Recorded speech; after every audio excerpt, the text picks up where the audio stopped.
எழும்பு எழும்பு சீயோனே, வல்லமையை தரித்துக்கொள்.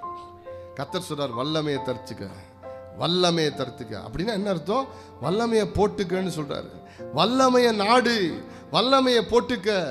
என்றைக்கு இஸ்ரவேலையும் எருசலேமையும் கொள்ளையடித்தவர்கள் பாபிலோனியர்கள் கொள்ளை கொண்டு போய் பயத்தை உண்டாக்கி எல்லாவற்றையும் உறிந்து போட்டு விட்டதை போல நினைத்து கொண்டிருந்தார்களோ, மீண்டும் கர்த்தர் ஜனத்தை விடுவித்து அவருடைய சொந்த தேசத்திற்கு மீட்டு கொண்டு வந்து வைத்த உடனே சொன்னாரு, இனி நீ விழுந்து கிடக்க வேண்டியதில்லை, எழும்பு எழும்பு, நீ செய்ய வேண்டிய ஒன்று, உன் வல்லமையை நீ தரித்துக் கொள்ளணும்.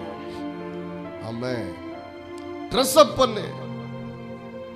உன் வல்லமையை தரித்துக் கொள்வதற்கு நீ ஆயத்தப்படு.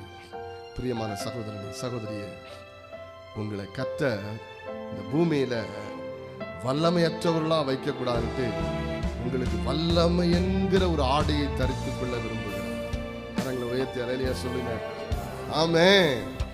இயேசு கிறிஸ்துவை ஏற்றுக்கொண்டு இரத்தத்தால கழுவப்பட்டு அவரை உண்மையாய் ஆராதிக்கிற கர்த்தருடைய பிள்ளைகளே, ஆண்டவர் உங்களை விடுவித்து உங்களை கொண்டு வந்துட்டு சும்மா விட்டுல, உங்களை தம்முடைய வல்லமையை தரித்து கொள்ளும்படியா உங்களை பார்த்து சொல்லுகிறார், எழும்பி வல்லமையை என்ன செய்யணும்?